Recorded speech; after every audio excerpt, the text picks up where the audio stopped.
And there's a reason why you see people on social media sitting here antagonizing black people. Where are the black people? How come they're not supporting our struggle? You see non-black Latinos in comment sections and posting videos. Where are the black people supporting our immigration struggle?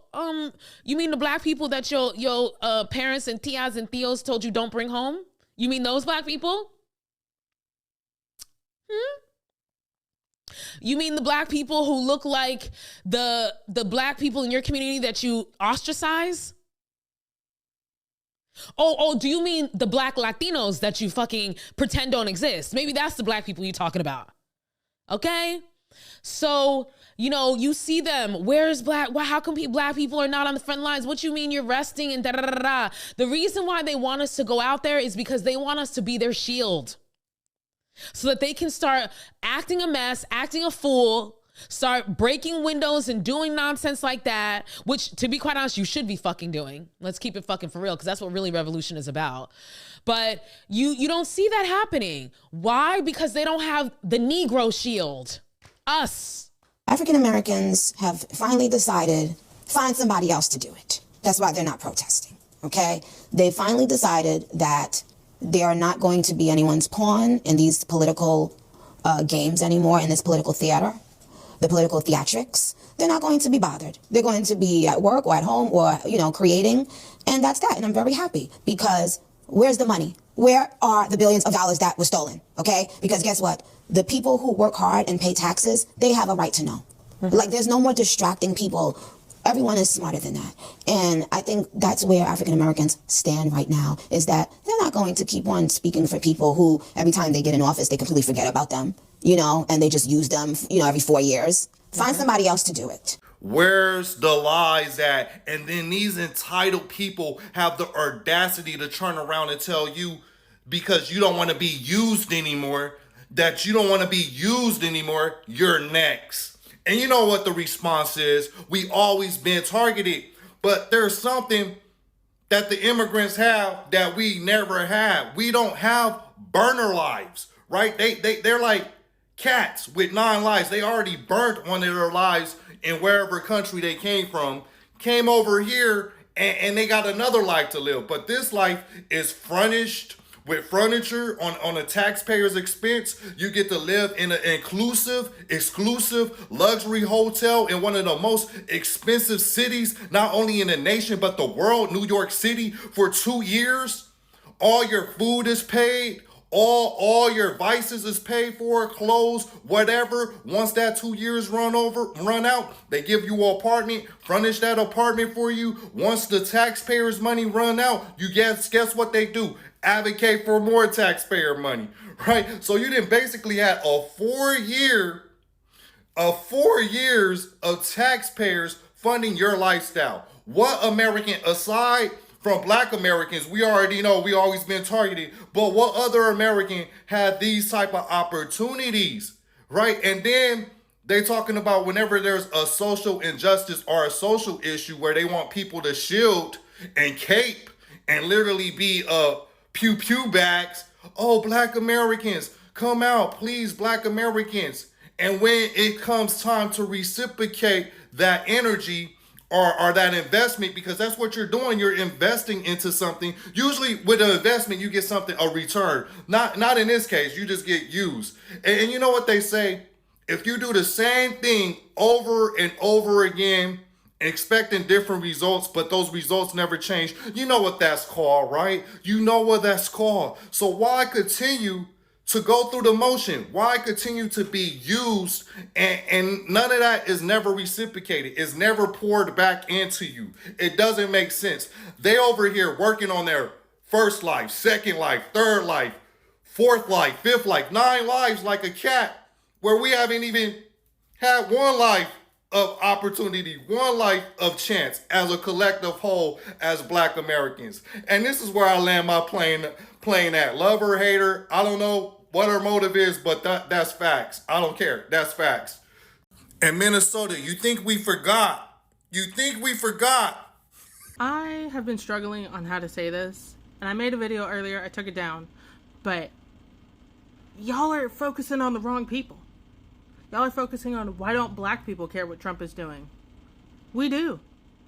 But we're focusing on us and ourselves to survive through this. What y'all need to be focused on instead of, well, why aren't black people actively protesting and doing all the things that they usually do? One, because we told you we're not going to do that anymore. Okay? We told you. Y'all didn't listen. Two, because we can't help you as much as the people you need to help you. Okay? You need white people. You're focusing on black people, you need to focus on white people. You need to get their attention, their compassion, their empathy, their social and political power. You're focused on the wrong people. You're focused on the wrong demographic. Black people don't make up the vast majority of this country. We don't make up the vast majority of politicians. We are not in the White House. I'm telling you, you need to focus on white people and getting them to actively care and campaign and protest in your name, in your favor, and leave black people alone. Welcome back to the channel. Across social media, one question keeps coming up. Why are some black Americans choosing not to participate in migration protests? Some activists have expressed frustrations, while others say every community has got the right to decide which cause it supports. The discussion has become increasingly emotional, with people sharing very different opinions about solidarity, political priorities, and community interests. Today, we look at the different perspectives being shared and why this debate has become so controversial. Black people, I need y'all to stop being political tools for everybody when nobody comes to help us. It costs $11,000, between $2,000 and $11,000 to migrate to this country legally. There are more than 11 million undocumented immigrants in the United States right now. These people, mind you, the governor of California was giving $58,000 to illegal immigrants to help them find a house. When did Gavin Newsom offer black people, white Americans that's struggling, hell, Asian Americans that's struggling, people that's born in this nation that's struggling? When did the governor of California offer them thousands upon thousands of dollars to help them buy a house, help them pay their rent, help them with their grocery bill? Like, it kills me how we operate and how we move when you have other administrations by presidents that sat up there and told you, if you don't vote for me, you ain't black. Or said, if I had a son, it would look like Trayvon. When did they ever just say, you know what, let's do something specifically for American citizens? Black, white, Hispanic, Asian, American citizens. Oh, we don't get that. You know why we don't get that? Because the government loves to pander to certain people that they can pay for cheap labor. There was a woman on CNN that said, I want to see these Americans when they don't have these, I want to see these American women when they don't have blueberries for their coffee. Y'all, it is so funny to me how folks they got a little bit, they got just as much melanin as I do or a little bit more. It's so funny how we want to jump in front of trains and take bullets for every other race but ours. We want to put everybody other cars in front of us, but these people wouldn't do the same. I'm asking y'all to wake up and smell the coffee. Get off that Democratic plantation. It's going to be the death of you. You did. Chuck. I woke up this morning and I made a very long video as to why immigrants just don't get it.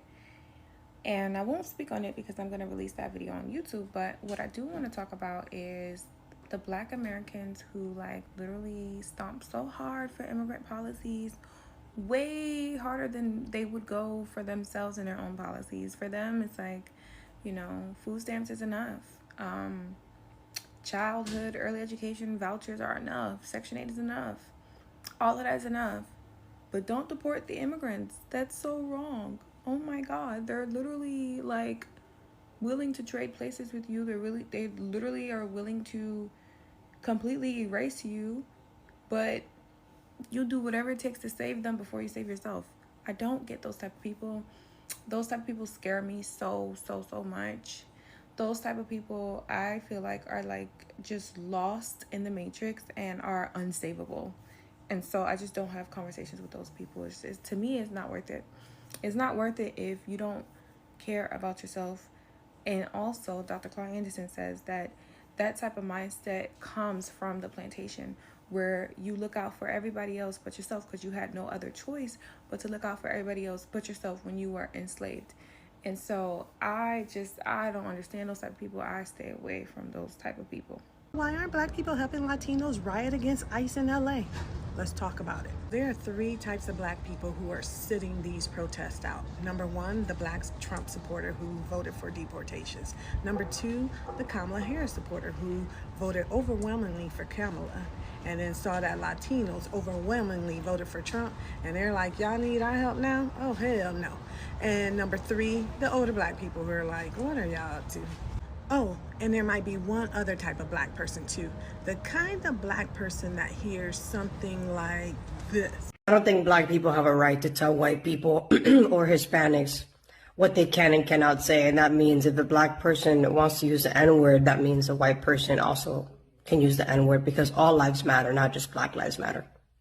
So with that said, we need to stop cancel culture. It is anti-American. It is anti-free speech. And if you can say the N-word, so can I, whether you like it or not. It doesn't affect your freedom, but you're sure affecting mine by telling me that I can't say it because I'm not black. So make the N-word great again. Okay, well, how about we make ICE great again too, bitch? It's a little weird that not only are Latinos pressed, but white folks are asking, why aren't black people out there protesting? Y'all usually ask, why are we protesting? It's almost as weird as this roll off full of rocks that just so happen to be right in LA, right where the riots are, all cut off evenly, no construction around, just so happen to be there so people can start throwing them. Is that why y'all want black people out there? So y'all can get staged video footage to roll on cable news all night long showing unity and violence against Trump? Stop trying to use us. And all I keep hearing is blacks and browns, we gotta stick together. Blacks and Latinos, we're brothers, we're one. Okay, well, I'm gonna need you to have that outlook for more than just rioting and violence. I'm gonna need you to have that in the job market too, because blacks can't get a job in LA. Latinos hire Latinos, whites hire Latinos. If you don't come to LA already in a job that moved you to LA, or you own your own business, you're not working in LA. You know who's working in LA? All the people that they want us to protest to come here. So black people, the next time you're asked why aren't you out there protesting with the Palestinians or with illegal immigrants, just let them know you put in the same amount of effort that they put in to get black reparations. Across this app, I keep seeing people ask Black Americans, what have immigrants ever done to you? So here's the truth, because we are not going to keep pretending immigrants are automatically innocent just because supremacy is the bigger villain. Yes, immigration has caused harm to the Black American community. Not every immigrant, not only immigrant, and not always with intent, but measurable harm has happened. Economically, many employers have chosen immigrant labor at lower wages instead of hiring Black workers at fair wages. That choice has reduced opportunities for Black workers in the job sectors where we have historically been concentrated. That is a harm. Politically, as immigrant populations grew, major parties shifted their promises, their attention, and resources toward new voting blocs. The Black agenda has been repeatedly deprioritized as politicians calculate numbers rather than loyalty. That is harm. Culturally, Black American creativity has been used globally as a resource, while Black Americans are erased as origin. At the same time, many immigrants adopt negative stereotypes about Black Americans when they arrive because they learn quickly that distancing from us provides social benefits in this system. That is a harm. Geographically, the pattern is the same across multiple cities. Long-standing Black neighborhoods lost their population share and cultural control as new communities with greater economic leverage moved in. Gentrification and repopulation, and both resulted in Black displacement. That is a harm. Socially, immigrants did not enter a neutral landscape. They entered a country with an existing racial order that rewards those who rise above Black Americans, whether conscious or not. Many participated in that reward structure. That is a harm. And the only reason this conversation is treated like a taboo is because Black Americans are allowed to blame supremacy, but not allowed to acknowledge lateral harm from anyone else. We are allowed to hurt. We are just not allowed to name who contributed to the harm unless the answer is people. That is not hate. That is not xenophobia. That is not jealousy. It is displacement layered on top of sacrifice. Black Americans built what we built under terror and brutality, and everyone else arrived and benefited from that foundation. And when we say protect our share, protect our identity, protect our cultural space, we are told we do not get to decide. That is a harm. No one is asking immigrants to leave this country. Well, some people are, but I'm not. Not all of us are. No one is asking immigrants to undo history or carry guilt for what they didn't personally do. What is being asked, and has always been asked, is simple. Acknowledge the part you play in continuing the harm, whether you meant to or not. This has always been about accountability and acknowledgement. If accountability feels like an attack, ask yourself why you're willing to abandon being the harmed class in your own country just to become part of the system that harms us in this one. The reason why y'all want Black Americans to be affected by ICE so bad is because y'all are still convinced that we are immigrants, and we are not. We are not. We've been here for over 400 years, and for most of us, our ancestors have been here even before the slave trade. Most of us have American indigenous lineage that we can actually trace because a lot of our families were reclassified from Indian to Negro, and there's proof that we were reclassified. We are not immigrants. They can't send us back nowhere. Where they gonna send me back? North Carolina? South Carolina? Georgia? Florida? That's the only place that we can go. We're not immigrants. This is not our battle. Furthermore, most of the people who are now being deported, or most of the people that are immigrants here, have always had a stigma against Black Americans. We're lazy, we're dirty, we're ghetto, we're loud, we're uneducated, we're this and we're that.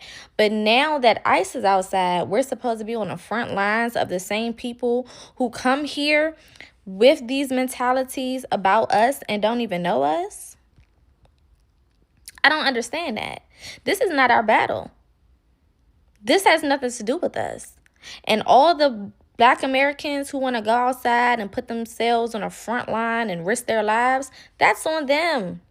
But don't expect for the majority of us to be out there risking our lives for something that don't got nothing to do with us. Now, when it comes to immigration, me, myself, I don't mind immigration as long as it's legal. I worked in the immigration office for a period of time back in 2016. And when I say there are hundreds of thousands of files of people trying to get into this country, and I'm talking about people who have been trying for 15 plus years to get into this country the legal way. And they still haven't been able to get in yet because of whatever is going on. And yet, we're trying to be pressured to fight on a front line for people who jumped in front of all of those people, okay, and cross borders illegally. Right now, if I take my ass to the Mexican border and think that I'm just going to cross into Mexico, there's going to be consequences and repercussions for my ass if I get caught. If I try to take myself to the Canadian border right now, there's going to be consequences and repercussions if I do that illegally.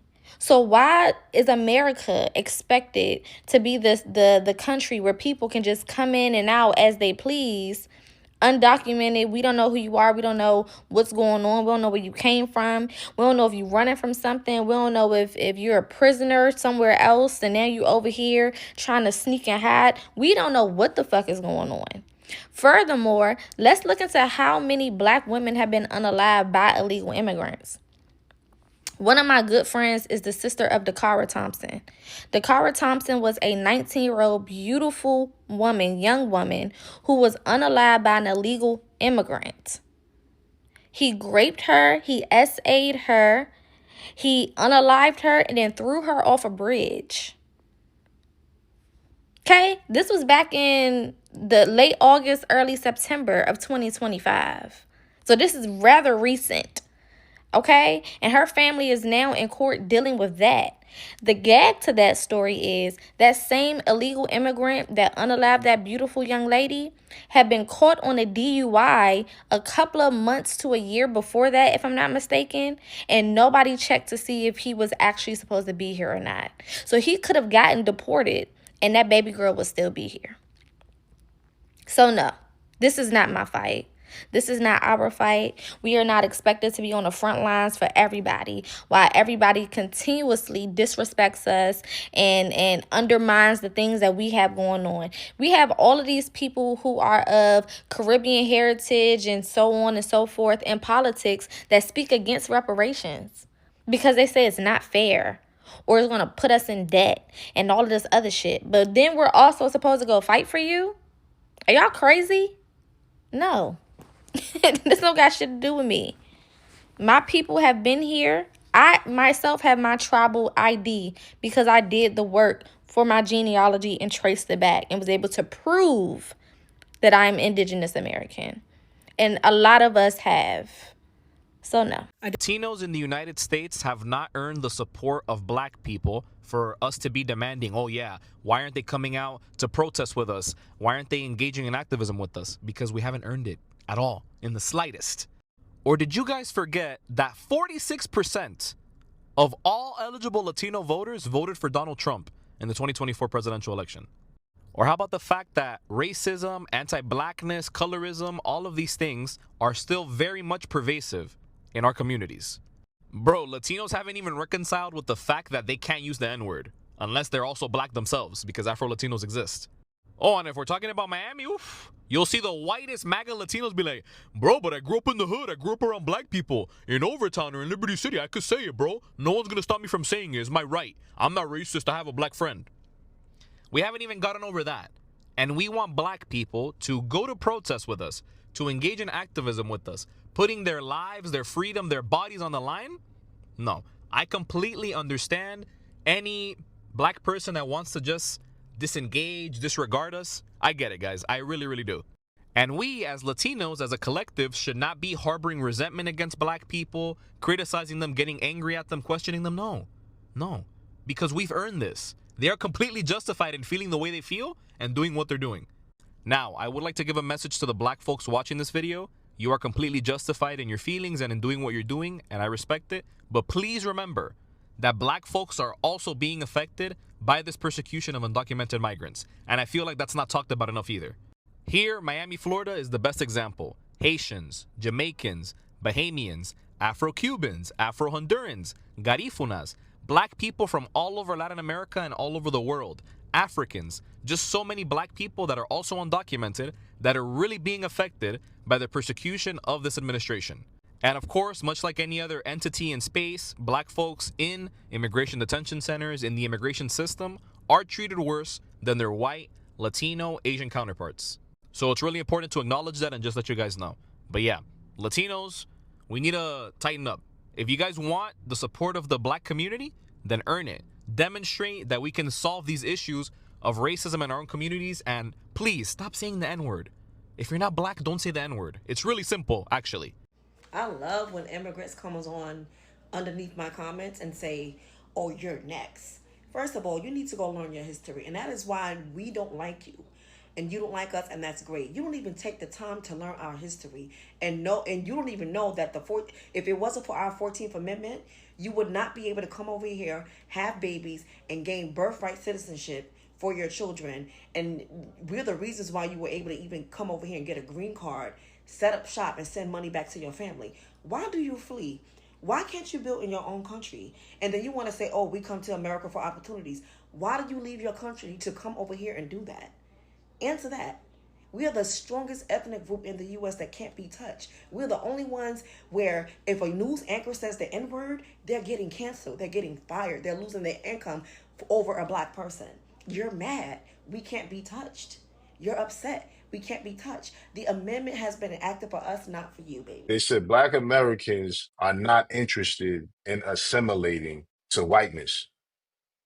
So a lot African immigrants, Caribbean immigrants, Asian immigrants, Latin, Hispanic immigrants, a lot of them want to assimilate and believe assimilation into the power structure of whiteness is the thing to do. Whereas for the most part, Black Americans have rejected it, which is part of the anti-culture that it produces a lot of times in contradistinction to what mainstream America wants to utilize as the standard. And the reason I bring that up is because white supremacy, European colonialism is all about preserving the idea that those who are white people or pale people from Europe is the standard. Anything that challenges that is out the window. So immigration has always been about policing black and brown people as they. Many people online argue that support between different communities should be mutual. They say that when one group asks for help, it should also be willing to support others during difficult times. Others respond that individuals are free to choose which issues they focus on. Some Black Americans posting online say they want to prioritize concerns such as economic opportunities, education, public safety, and investments in their own neighborhood before taking on broader political causes. That viewpoint has sparked both agreement and criticism. Supporters of that position say refusing to participate in a protest doesn't necessarily mean opposing another community. Instead, they describe it as setting priorities based on what they believe most affects their own lives. Critics disagree. They argue that broader coalitions are often necessary to create political change and that communities can accomplish more when they work together. The result is an ongoing debate about what solidarity should look like and whether it should always be expected. The discussion has also played out across YouTube, TikTok, X, and Facebook, where creators and commenters have offered sharply different interpretations. Some believe communities should remain focused on their own goals. Others believe cooperation is the best path forward, even when people disagree on certain issues. Regardless of where people stand, these conversations show how complex public debates can become when different experiences and priorities collide. Now, what do you think? Should communities support one another even when their priorities differ? Or is it reasonable for every community to decide which causes it wants to participate in? Share your thoughts respectfully in the comments below. If you enjoyed this discussion, don't forget to like the video, subscribe to the channel, and turn on notifications so you don't miss future commentary on current events. Thanks for watching, and I will see you in the next video.